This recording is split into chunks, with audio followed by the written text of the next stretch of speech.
Most people beg at empty doors, while their true fortune waits untouched.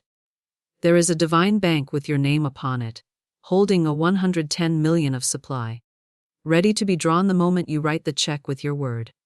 Tonight, I will show you how to cash it. In this message, I will reveal how to withdraw from the divine bank, how to speak the decree that transfers millions from the unseen into the seen, and how to keep your channel clear so the flow never stops. You will learn why struggle shuts the door, why fear delays the blessing, and why gratitude multiplies the deposit. If you have been bound by debt, crushed by smallness, or fearful of tomorrow, tonight you will learn how to call your fortune in faith, and watch as Spirit makes the transfer. You may have tried saving, straining, begging, and still your account looked empty. But the truth is this: the supply was never absent. It was waiting on your word. The divine bank is always full, but the check must be written with faith. The universe is not withholding. It is waiting to be commanded. And the moment you do, the fortune that is already yours rushes to appear. Over the next hour, I will show you how to align with the law of divine supply, so that wealth comes quickly, easily, and under grace. You will hear stories of men and women who shifted from poverty to plenty with a single decree. You will learn the affirmations that open the vaults of heaven and the attitude that magnetizes millions. Stay with me, for this may be the very message that lifts you from lack to overflow, from smallness to millions, from fear to faith. Here's something most people completely miss, and it is the reason why they remain in lack, even while heaven itself is shouting abundance. You are living with two accounts. One is the account of appearances, and the other is the account of truth. The account of appearances is the one your eyes behold, the one your bank statement records. It shows smallness, emptiness, insufficiency. You open it and say, "This is all I have." But this account is a liar. It is temporary, shifting, deceptive. But the account of truth is altogether different. It is held in the divine bank of spirit. It is limitless, inexhaustible, already credited to your name, and it never runs dry. In that account, you are already rich. In that account, millions are waiting, not as a promise for someday, but as a present fact, ready to transfer the instant you speak the word. For as long as you stare only at the account of appearances, you will bow to it as master. But when you lift your eyes to truth, you see the higher balance, the heavenly ledger already full. The supply is not being created, it is finished. The only question is, which account will you draw from?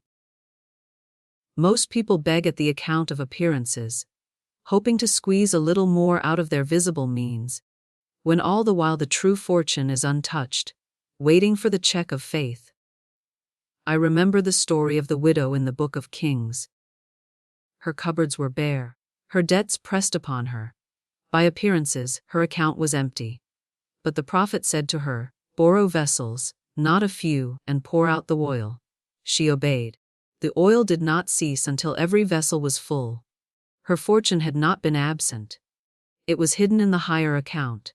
So I ask you now, which account are you living from? Are you bowing to the report of appearances, or are you daring to speak from the account of truth? Here is your affirmation. I do not live by appearances, I live by truth. My account in spirit is full, overflowing, limitless. I draw from it now. I give thanks that 110 million is already credited to my name, and I receive it under grace in perfect ways.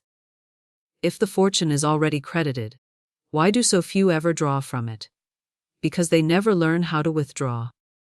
They beg, they fear, they doubt, and by so doing they cancel the transfer. Fear is the first thief. Fear imagines delay, rehearses disaster, paints pictures of lack. Because fear is faith inverted. The law takes it as command, and produces the very evil it foresaw.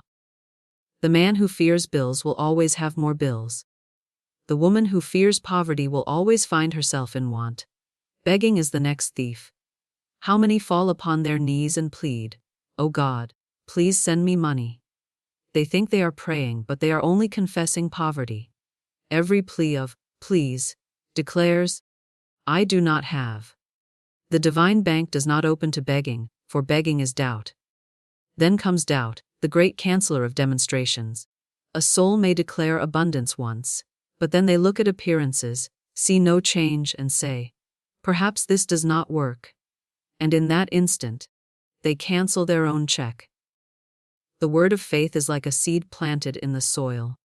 If you dig it up every hour to see if it has sprouted, you kill it. If you water it with fear, you drown it. But if you plant it, leave it, and trust it, it grows in silence, and in time the harvest appears. I recall a student who came to me saying, Florence, I have prayed for money for years, yet nothing changes. I said to her, you have not prayed. You have begged. You have confessed lack in every word. I gave her this affirmation. I give thanks that the supply which is mine by divine, right now pours in under grace in perfect ways. She ceased her begging, refused her fear, dissolved her doubt, and soon the transfer came. Money arrived through channels she could not have outlined. The divine bank had never been empty, she had simply never learned how to withdraw. Here is your affirmation. I do not beg. I do not fear. I do not doubt. I declare that my supply is mine now. I give thanks that 110 million moves from the unseen into the seen under grace and in perfect ways. Here is the great secret. Every word you speak is a check written upon the divine bank of spirit. Your tongue is the pen. Your faith is the ink.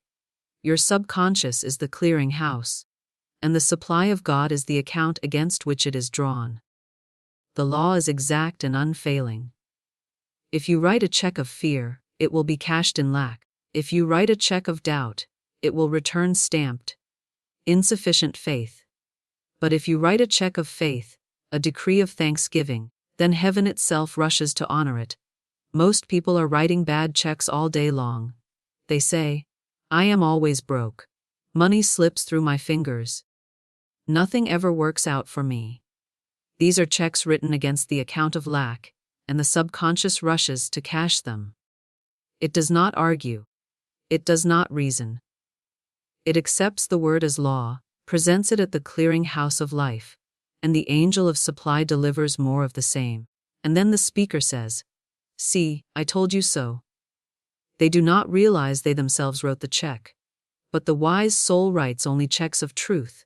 They say, large sums of money come to me quickly, easily, and under grace. They say, God is my unfailing supply.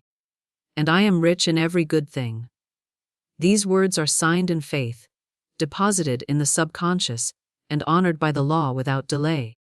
I recall a woman who often said in jest, I should like to live in a trunk. She spoke it so often that her subconscious recorded it as command. In time she lost her home, and indeed lived out of a trunk. Her careless words had been checks written to lack. But I have also known a student who declared, I give thanks for large sums of money that come to me quickly and easily under grace. Soon, unexpected checks began to arrive, gifts flowed from friends, opportunities opened. The difference was in her words, the checks she wrote with her tongue. Here is your affirmation. My word is my check. I write only checks of faith, abundance, and joy. I give thanks that each decree I speak is honored instantly by the divine bank. I draw upon my limitless account. I receive my millions now under grace and in perfect ways. A spirit does not deal in time as man measures time. The divine bank credits your decree instantly. The very moment the word of faith is spoken, the transfer is made in the unseen. The account is credited in full, and the angel of supply is dispatched at once. If the manifestation seems slow, the delay is never in spirit. It is always in man's doubt, in man's fear, in man's restless interference with the process. Most people stagger because they measure by appearances. They affirm yesterday, but today they see no change and declare, it is still empty. They do not understand that the moment they spoke, the decree was honored. The account was credited. And the angels were already at work arranging the channels, preparing the way, opening the doors. I recall a woman who came to me with only 8 left. Yet she had a strong intuition to take a train home, though she feared the cost. She obeyed the intuition, trusting the law. On that very journey, channels opened, doors swung wide, and her fortune began to flow. That ADOS was not her limit. It was only the appearance. The supply had already been credited to her name. Another student once told me, "Florence, I affirmed my good, but it never came." I said, "Never came. It came the moment you spoke, but you cancelled the transfer with doubt. Spirit did not delay. You withdrew the order." When she learned to speak the word, and then rest, refusing to interfere, her supply arrived with astonishing speed. She said to me, "I see now that heaven was never slow. I was the one in the way." Here is your affirmation. I declare that the law of immediate credit is mine. My word is honored in full the instant I speak it. I give thanks that my 110 million is credited to my account now under grace and in perfect ways. There is no delay in spirit. My supply is present, visible, and overflowing. The subconscious is most impressionable in the hour before sleep. Whatever picture you carry into the night, the subconscious accepts without resistance and works upon it while you rest. That is why I call your evening word the night deposit. Most people deposit the wrong thing. They go to bed rehearsing their worries, counting their debts, muttering, "How will I pay? What if I fail?"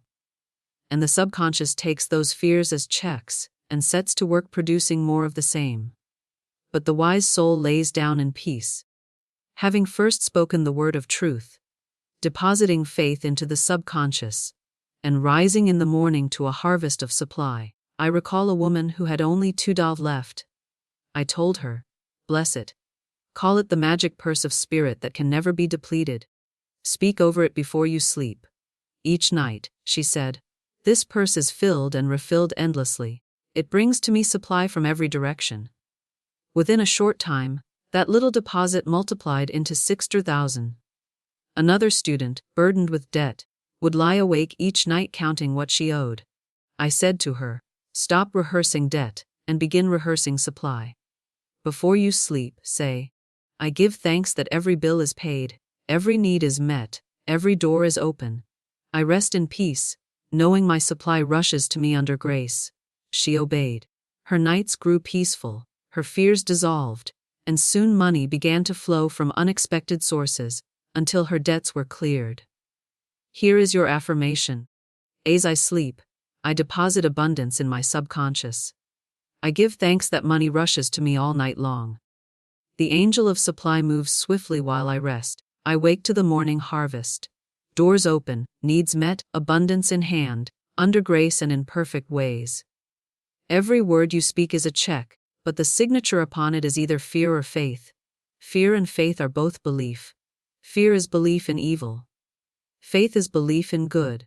And because the law is impartial, it does not judge which you choose. It only cashes the check as signed. Most people live as scribes of fear. They sign every decree with dread. They say, "I knew something would go wrong." These are signed orders presented at the bank of life. The subconscious takes the check, sees the signature of fear, and pays it out in full. But the soul that lives in faith signs a very different decree. Faith says, "God is my supply and I am rich." Faith says, "Large sums of money come to me quickly, easily, and under grace." These checks signed with faith are honored with unfailing certainty. I recall a man who lived in continual dread of a rare disease.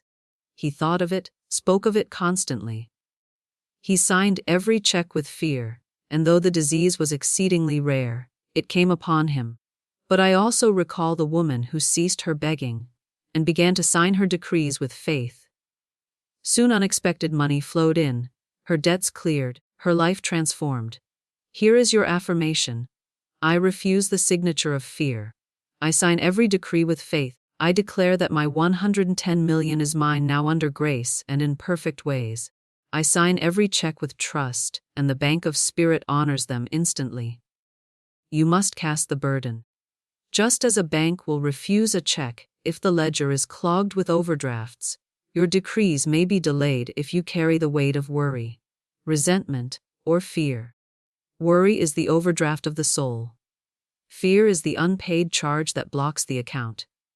The only way to clear it is to cast it, lift it off yourself, and lay it upon the Christ within. Most people clutch their burdens, as though holding them tight could solve them.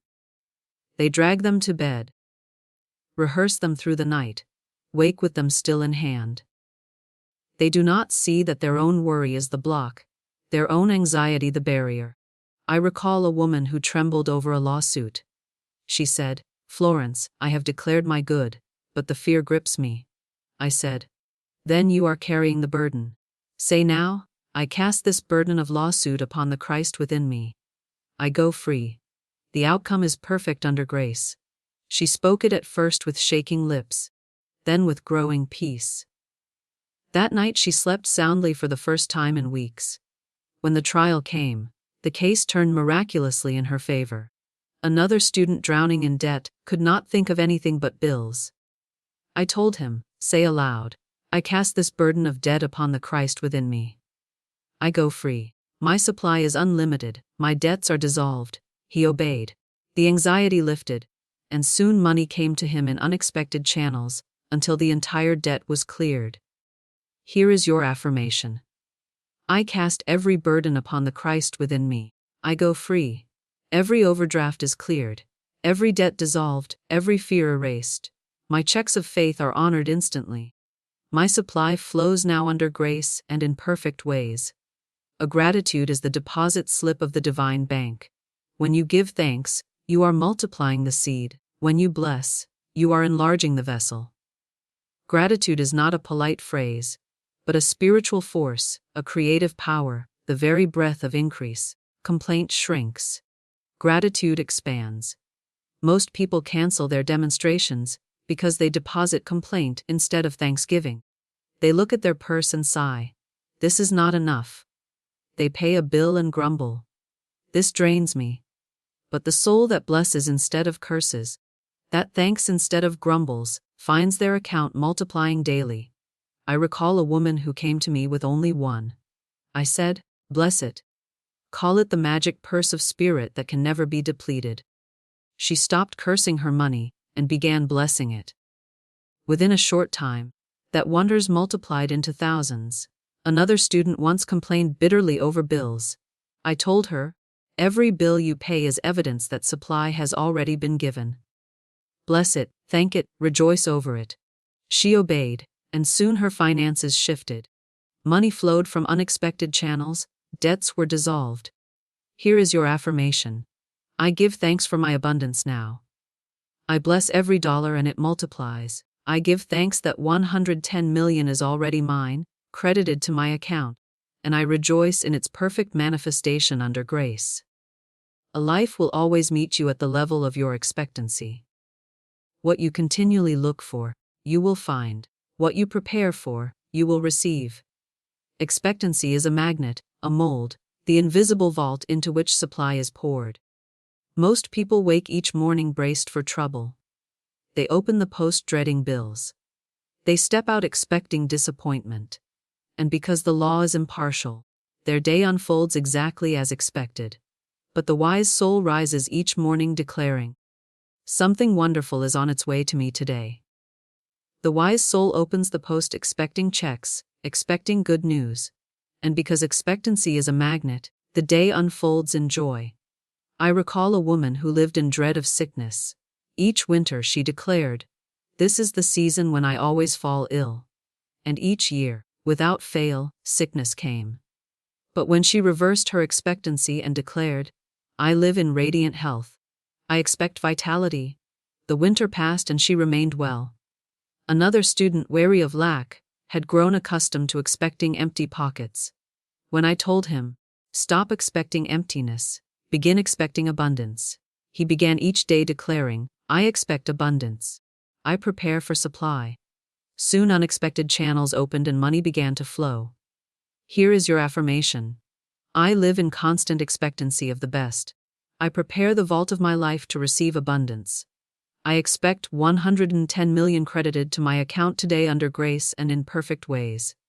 I expect health. I expect joy. I expect victory. And I receive it now. Circulation keeps the channel open and blessing others multiplies your own good. Money is like blood in the body. Its health is found in motion. When money flows through you in faith, when you give with joy, your channel remains clear, and the divine bank continues to pour into your life. But when you clutch in fear, when you hoard in resentment, the flow is stopped, the river is dammed, and your account appears empty though heaven itself is still overflowing. Most people destroy their own fortune with stinginess. They say, "I cannot afford to give." And in that very thought they shut the door against the next inflow. I recall a woman who came to me with her last few dollars. She said, "I dare not give, for this is all I have." I said, "That is why you must give. If you release it in faith, you prove that supply is limitless." Trembling, she gave a portion as a gift. Soon money returned to her multiplied far beyond what she had given. She said to me, "It was as though the moment I opened my hand, heaven opened its vault." Another student lived in constant lack. Though she earned enough, she complained each time she paid, cursed each time she gave. I told her, "You must bless what leaves your hand, for it will return to you in kind. Each gift is a seed, and every seed returns a harvest." She obeyed. Soon her finances shifted.